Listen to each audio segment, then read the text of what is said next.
పొగరో అధికారంలో ఉన్న తమను అడిగే వారే లేరని గర్వము.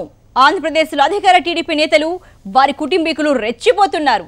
తమను కాదన్న సిబ్బందిని దుర్భాషలాడుతున్నారు. ప్రశ్నించిన వారిపై ప్రత్యక్ష దాడులకు దిగుతున్నారు. ఇతర శాఖల పరిస్థితి సరే, శాంతి భద్రతలు కాపాడే పోలీస్ సిబ్బందికి వీరితో ఇబ్బందులు తప్పడం లేదు. ఎస్ఐ స్థాయి వారిని సైతం తమ నివాసాల్లో నిర్బంధిస్తున్నారు. తాజాగా తణుకు ఎమ్మెల్యే ఆరిమిల్లి రాధాకృష్ణ వీళ్ళందరినీ మించిపోయారు. ఒక ఎస్ఐని రైటర్ను తన కార్యాలయానికి పిలిపించి నిర్బంధించిన ఘటన జిల్లా వ్యాప్తంగా సంచలనం సృష్టించింది. తణుకు నియోజకవర్గ పరిధిలోని గిరగవరం మండలం రేలంగి శివారు అంతనివారిపేటలో ఈస్టర్ రోజున దళితుల మధ్య గొడవ జరిగింది. వైసీపీ శ్రేణుల ఇళ్లపై ఎమ్మెల్యే అనుచరులు దాడి చేశారు. ఒకరి తల కూడా పగిలింది. పోలీసులు ఇరు వర్గాలకు చెందిన చెరో 6గురిపై సెక్షన్ 307 కింద కేసులు నమోదు చేశారు. తమ వారిపై కేసులు పెట్టొద్దని ఎమ్మెల్యే రాధాకృష్ణ తీవ్ర ఒత్తిడి తెచ్చారు. అయినప్పటికీ పోలీసులు కేసు నమోదు చేయడంతో ఎస్ఐను రైటర్ను దాదాపు 8 గంటల పాటు బంధించారు. అక్కడ నేలపై కూర్చోబెట్టి అవమానించినట్టు సమాచారం. టీడీపీ కార్యకర్తలు పోలీసులను బండ బూతులు తిట్టినట్టు తెలిసింది. ఈ విషయం తెలిసిన ఎస్పీ ఎమ్మెల్యేకి ఫోన్ చేసి చెప్పడంతో వారిని వదిలిపెట్టారు. అయ్యగారికి వచ్చి చెప్తే ఇలాగ అరెస్ట్ అంటున్నారు మా పిల్లల్ని అరెస్ట్ చేద్దామని వాళ్ళు అరెస్ట్ చేతలేదు ఏంటండి అని అడుగుతుంటే ఏం చేస్తావు చేసుకోయని విషయం అంటేనండి ఏం చేసారు ఏం చేయలేరు మేము ఇచ్చాము 50,000 ఇచ్చుకొని వేసుకున్నాము పోలీసు వాళ్ళని అని అంటున్నారు. ఇది అన్న కూడా అయ్యగారి దగ్గరికి వచ్చి మొదలుపెట్టానండి. అమ్మ మేము చెప్తున్నామా అని అయ్యగారు చెప్పారండి. తమను ఎవరు ఏం చేయగలరు అన్న పొగరు, అధికారంలో ఉన్న తమను అడిగే వారే లేరని గర్వము. ఆంధ్రప్రదేశ్లో అధికార టీడీపీ నేతలు వారి కుటుంబీకులు తెగరెచ్చిపోతున్నారు. తమను కాదన్న సిబ్బందిని దుర్భాషలాడుతున్నారు. ప్రశ్నించిన వారిపై ప్రత్యక్ష దాడులకే దిగుతున్నారు. ఇతర శాఖల పరిస్థితి సరే, శాంతి భద్రతలు కాపాడే పోలీస్ సిబ్బందికి వీరితో ఇబ్బందులు తప్పడం లేదు. ఎస్ఐ స్థాయి వారిని సైతం తమ నివాసాల్లో నిర్బంధిస్తున్నారు.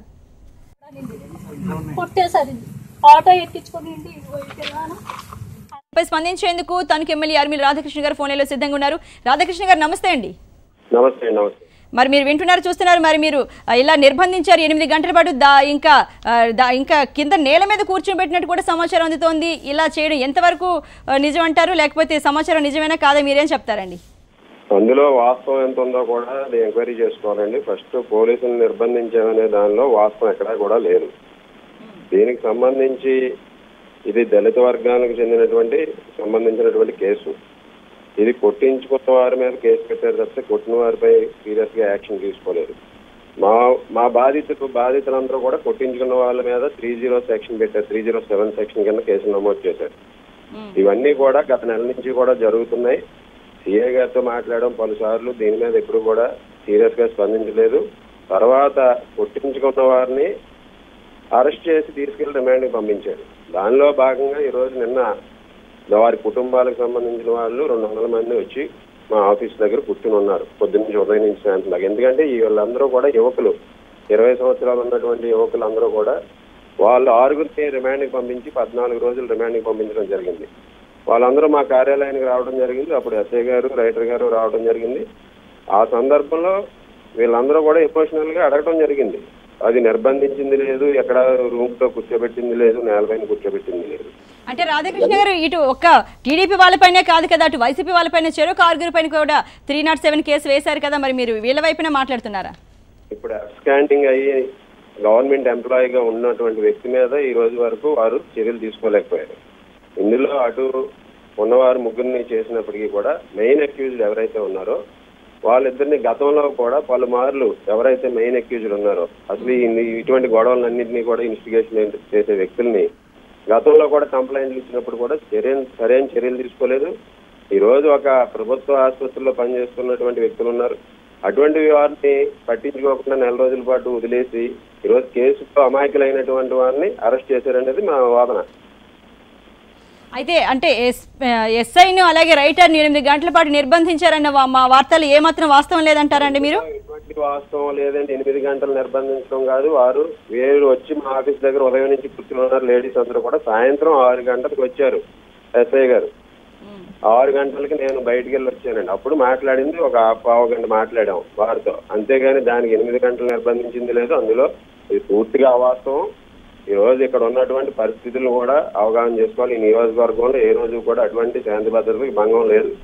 ఈ రోజు పోలీసులు కూడా కొంచెం చర్యలు తీసుకోకపోవడం వలన ఇటువంటి ఏదైతే స్వల్ప ఉద్రిక్తులు ఏర్పడే ప్రదేశాల్లో కాన్సన్ట్రేట్ చేయలేకపోవడం వల్ల వచ్చిన సమస్యలు తప్పితే ఇది ఇందులో ఎటువంటి పొలిటికల్ గా కానీ పొలిటికల్ ఎజెండా లేదు. లా అండ్ ఆర్డర్ ఈ నియోజకవర్గంలో పరిస్థితిని ఎప్పుడూ కూడా సక్రమంగా ఉండే విధంగా పోలీసులు పూర్తి స్వేచ్ఛతో పనిచేసే విధానం ఇక్కడ ఉంది.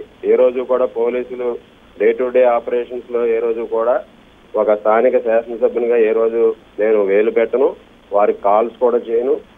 ఈ రోజు ఇటువంటి పరిస్థితి వచ్చి మా కార్యకర్తలందరూ కూడా మనోభావాలు దెబ్బతిని వీళ్ళందరూ కూడా మహిళలు, దళిత మహిళలందరూ కూడా, పేదలందరూ కూడా ఈ రోజు అక్కడ ఇబ్బంది పడే పరిస్థితి వచ్చి నా ఆఫీస్ దగ్గర కూర్చుని మార్నింగ్ నుంచి వారందరూ కూడా ఇక్కడికి వచ్చి ఏడవటం జరిగింది. అటువంటి పరిస్థితులు భోజనాలు మానేసి ఏడవటం జరిగితే నేను వారందరికీ తరఫున కూడా మాట్లాడాల్సిన పరిస్థితి వచ్చింది. దీన్ని ఈ విషయం ఈ ఇన్సిడెంట్ జరగక ముందు నుంచి కూడా నెల రోజుల నుంచి కూడా ఏ గారికి చెప్పడం జరుగుతుంది ఎప్పటికప్పుడు. సార్ ఏదైనా చర్యలు తీసుకోండి, వారి మీద ఇద్దరిని కూర్చోబెట్టి మాట్లాడండి. దాని మీద గతంలో కూడా మీరు కంప్లైంట్లు ఇచ్చి కూడా రిజిస్టర్ చేయలేదు.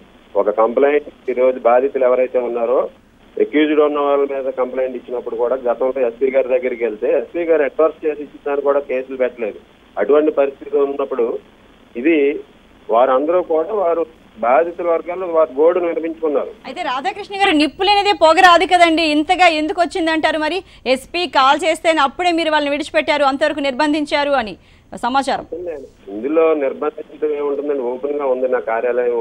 ఎక్కడా కూడా గదులు కూడా ఉండవు, ఒకటే గది, నేను కూర్చునే గది వెదర్ హాలు. నేను హాల్లో అందరం బయటే ఉన్నాం దాంట్లో కూర్చునేది. దీంట్లో నిర్బంధించింది ఎస్పీ గారు కాల్ చేయడం అవన్నీ కూడా ఎవరో రాంగ్ ఇన్ఫర్మేషన్ ఇస్తే వాళ్ళు ఏదో మిస్అండర్స్టాండ్ చేసుకుని ఇప్పుడు పొలిటికల్ గవర్నెన్స్ లో మేము పిలుస్తాం, గౌరవంగా వస్తారు, గౌరవంగా మాట్లాడి పంపిస్తాం. Okay okay right, thank you very much Radhakrishna గారు.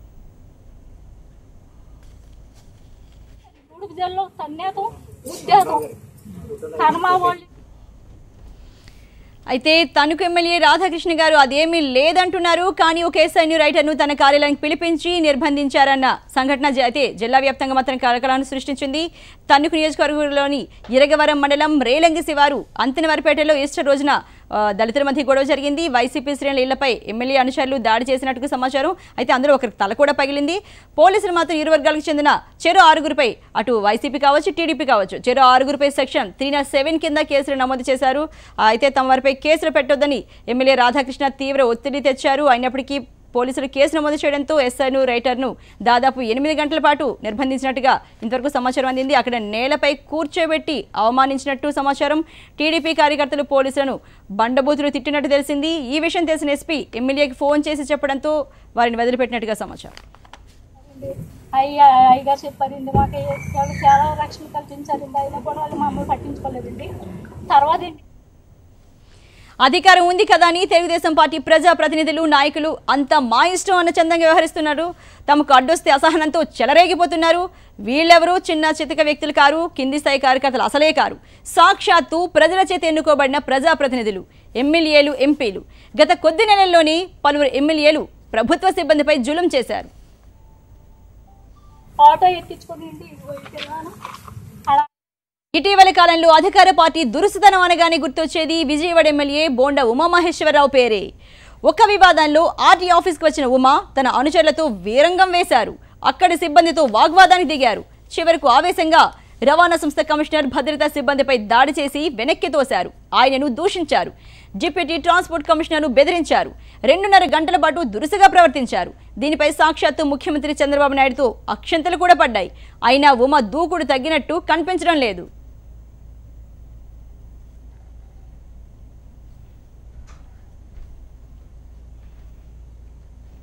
అయితే ఇంకా ఉమ వివాదం చల్లారకుండానే హిందూపురం ఎంపీ నిమ్మల కిష్టప వర్గీయులు దౌర్జన్యానికి పాల్పడ్డారు.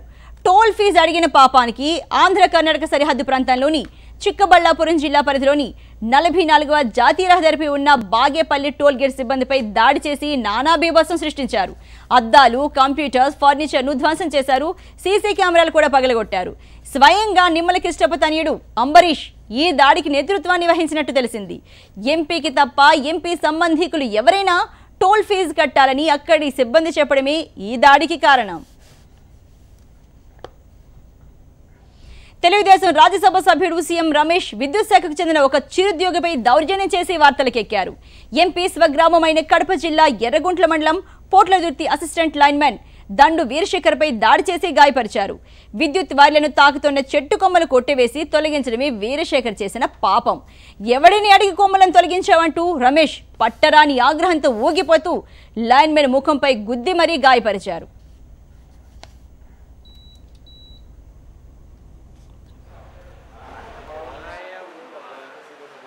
ఇక వివాదాలకు క్యాడఫెడర్స్ గా నిలిచే దెందులూరు ఎమ్మెల్యే ప్రభుత్వ చింతమనేని ప్రభాకర్ పై ఏకంగా పోలీస్ స్టేషన్లోనే కేసు నమోదైంది.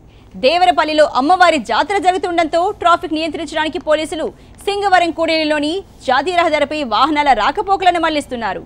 ఏఎస్ఐతో పాటు మరో 2 పోలీసులు 2 సిపిఓలు అక్కడ విధుల్లో ఉన్నారు. అక్కడికి వచ్చిన ఎమ్మెల్యే అకారణంగా దుర్భాషలాడుతూ సిపిఓలపై దాడి చేశారు. ఏఎస్ఐని కాలితో తన్నినట్టు సమాచారం. దేవరపల్లి పోలీస్ స్టేషన్ ఏఎస్ఐ ఫిర్యాదు మేరకు 323, 353, 506 సెక్షన్ల కింద కేసు నమోదు చేశారు.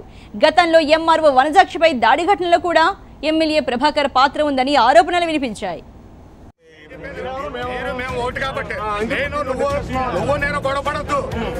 దీనికి సంబంధించి మరిన్ని తాజా అప్డేట్స్ మా ప్రతినిధి శేషు తీసుకుందాం. శేషు, మరి చూసుకుంటే మనము ఇంతవరకు చాలా ఎమ్మెల్యేలు ఎంపీల ఆగడాల నుండి చదివాం, టీడీపీ ఆగడాలు చాలా వినిపించాం. అసలు ఏం జరుగుతోంది? అంటే ముఖ్యంగా ఏదైతే పశ్చిమ గోదావరి జిల్లాలో కొంతమంది ఎమ్మెల్యేలు వ్యవహరిస్తున్న తీరు చూస్తుంటే జనతా గ్యారేజ్ లాగా ఎమ్మెల్యే గ్యారేజ్ నిర్వహిస్తున్నట్టుగా అయితే స్పష్టంగా మనకు అర్థమవుతుంది. ఎందుకంటే ఎక్కడైనా అన్యాయం జరిగింది, వివాదం జరిగింది అనే సమాచారం ఆ నియోజకవర్గాల పరిధిలో ఎమ్మెల్యేల దృష్టికి వెళితే అక్కడ టీడీపీ కార్యకర్తలది ఒకవేళ తప్పున్నా వెంటనే అక్కడ ఉన్న కార్యకర్తలు ఎవరైతే వాళ్ళ మీద చర్యలు తీసుకున్నారో వాళ్ళని అరెస్ట్ చేశారో ఆ పోలీసులను వెంటనే ఇంటికి పిలిపించి మరీ హెచ్చరిస్తున్న ఘటనలు అయితే స్పష్టంగా కనిపిస్తున్నాయి. గత రాత్రి జరిగిన ఘటన ఏదైతే ఇరగవరం ఎస్ఐ శ్రీనివాసును తన ఇంటికి పిలిపించి తణుకు ఎమ్మెల్యే ఆరుమిల్లి రాధాకృష్ణ టీడీపీ కార్యకర్తలను ఎందుకు అరెస్ట్ చేశారని చెప్పేసి కూడా నిలదీయడం జరిగింది. అంటే ఈ వ్యవహారంలో ఎమ్మెల్యే తన అభిప్రాయాన్ని చెప్తూ తాను మాత్రం ఎవరిని నిర్బంధించలేదని చెప్పేసి కూడా చెప్తున్నారు. అయితే ఒక విధి నిర్వహణలో ఉన్న ఎస్ఐని మధ్యాహ్నం ఇంటికి పిలిపించి అంతసేపు ఇంటి దగ్గర తనకి పూర్తి స్థాయిలో సమాచారం ఇచ్చి ఎందుకు టీడీపీ కార్యకర్తలని అరెస్ట్ చేశారనేది వివరణ ఇచ్చిన తర్వాతే బయటికి వెళ్లాలని ఎమ్మెల్యే చెప్పిన విషయంపై సర్వత్రా విమర్శలు వెల్లువెత్తుతున్నాయి. అయితే ఏదైతే టీడీపీ గత కొంతకాలంగా ఇరగవరం మండలం రేలంగిలో టీడీపీ వైఎస్ఆర్సీపీ కార్యకర్తల మధ్య గొడవలు జరుగుతున్నాయి. అయితే ఈ గొడవల నేపథ్యంలో ఒకరి మీద ఒకరు కేసులు పెట్టుకున్నారు. ఈ కేసులు దృష్టిలో ఉంచుకుని అక్కడ ఎమ్మెల్యే ఇరగవరం సంబంధించిన ఏదైతే ఆ ఎస్ఐ అక్కడ లోకల్ గా ఉన్న కేసులు నమోదు ఎవరి మీద కేసులు నమోదైనాయో ఇటు టీడీపీ వైసీపీ ఇద్దరు ఈ 2 పార్టీలకు చెందిన కార్యకర్తలను కూడా అరెస్టులు చేయడం జరిగింది. ఈ విషయం వెంటనే ఎమ్మెల్యేకి తెలిసి టీడీపీ కార్యకర్తలను ఎందుకు అరెస్టులు చేశారు, తప్పు వాళ్ళది కాదు, మీరు తెలుసుకోకుండా నాకు సమాచారం ఇవ్వకుండా ఎందుకు అరెస్ట్ చేశారనేది కూడా ఆరుమిల్లి రాధాకృష్ణ ఎస్ఐని ప్రశ్నించారు. దాదాపు గంటల తరబడి ఎమ్మెల్యే నివాసం అక్కడ ఆ ప్రాంతంలో ఒక ఉద్రిక్త వాతావరణం అయితే నెలకొంది. ఎస్ఐ పూర్తిగా సమాధానం చెప్పి ఎందుకు ఈ విధంగా వ్యవహరించారనేది చెప్పకుండా బయటికి వెళ్ళలేదని చెప్పేసి కూడా చెప్పారు. అయితే ఆ సమయంలో అక్కడే కుటుంబ సభ్యులు ఉన్నారు. కార్యకర్తలు ఎవరైతే అరెస్టులు జరిగాయో ఆ కుటుంబ సభ్యులు కూడా అక్కడే ఉన్నారు ఎమ్మెల్యే నివాసంలో. వారు కూడా ఎస్ఐని నిలదీశారు. అయితే వారికి ఎస్ఐ సరిగ్గా సమాధానం చెప్పకపోవడం, దుర్భాషలాడడంతో ఒక్కసారిగా ఆగ్రహం వ్యక్తం చేసిన ఎమ్మెల్యే ఎస్ఐ మీద ఏదైతే మీరు పూర్తిగా సమాచారం చెప్పి ఏం జరిగిందో మాకు వివరణ ఇచ్చిన తర్వాతే మీరు ఇక్కడి నుంచి వెళ్లాలని చెప్పేసి కూడా ఎమ్మెల్యే పట్టుబట్టారు. ఈ నేపథ్యంలో దాదాపు మధ్యాహ్నం నుంచి కూడా రాత్రి వరకు కూడా హైడ్రామా నెలకొంది. తణుకు ఎమ్మెల్యే ఆరుమిల్లి రాధాకృష్ణ ఇంటి వద్ద ఎస్ఐ పూర్తి స్థాయిలో సమాచారం ఇచ్చి ఎందుకు జరిగింది ఈ ఘటన, ఎందుకు టీడీపీ కార్యకర్తలను అరెస్ట్ చేయాల్సి వచ్చింది అనేది వివరణ ఇవ్వకుండా బయటికి వెళ్లే ప్రసక్తే లేదని కూడా అక్కడ మొత్తం ఆవరణలో ఆయన నిలిపివేయడం జరిగింది. అంటే ఒక విధి ఆర్నపల్లి రాధాకృష్ణ గారు మనతో మాట్లాడడం జరిగింది. అయితే మేము ఎవరిని నిర్బంధించలేదు, అసలు గదులే లేవు అని చెప్తున్నారు. కానీ మీరు చెప్పిన దాని ప్రకారం మొత్తంగా అక్కడ ఎస్ఐ ఇంకా రైటర్ ఎంతసేపు అక్కడ ఉన్నారు? మరి అలా ఎంతసేపు ఉన్నారు అక్కడ? అంటే ఆయన ఎస్ఐని ఎమ్మెల్యే తన నివాసానికి పిలిపించినట్టుగా తెలుస్తుంది. అంటే ఒక ఎస్ఐని కానీ ఎవరైనా కానీ నిర్బంధించాలంటే కేవలం గదిలోనే ఉంచి నిర్బంధిస్తే అది నిర్బంధించినట్టుగా మాత్రమే మనం అనుకోవాల్సిన అవసరం లేదు. ఎందుకంటే ఒక విధి నిర్వహణలో ఉన్నాడు ఎస్ఐ.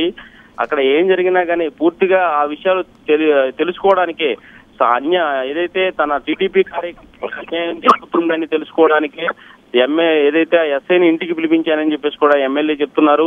మొత్తానికి మధ్యాహ్నం నుంచి రాత్రి వరకు కూడా హైడ్రామా కొనసాగింది. ఏదైతే డిఎస్పీ మురళీకృష్ణ జోక్యం చేసుకుని ఆ పరిస్థితి చక్కదిద్దే ప్రయత్నం చేశారు. బాధితుల్ని సమాధానం చెప్పి అలాగే ఎస్ఐ అక్కడి నుంచి బయట పంపించే ప్రయత్నం చేశారు ఎస్ఐని. అంటే ఈ మొత్తం వ్యవహారంలో ఎమ్మెల్యే చెప్తున్నది మాత్రం నేను ఎస్ఐని నిర్బంధించలేదు, అది నిర్బంధం కాదు, లేనిపోని పుకార్లు జరుగుతున్నాయి, అనవసరంగా వివాదం రేపుతున్నారని ఎమ్మెల్యే మాట్లాడుతున్నారు. కానీ ఆ మొత్తం ఘటన చూసినట్టయితే అక్కడ టీడీపీ కార్యకర్తల్ని అరెస్టు చేశారనే కారణంతో ఎమ్మెల్యే ఆగ్రహంగా ఎస్ఐని తన ఇంటి వద్దే ఉంచేసి దాదాపు రాత్రి వరకు కూడా వారికి సమాధానం చెప్పే వరకు కూడా పంపించలేదు. Thank you very much Seshu. Hyderabad కోటి హాస్పిటల్లో 15 రోజులుగా సిజేరియన్ వైద్యులు నిలిపివేశారు. ఎందుకు?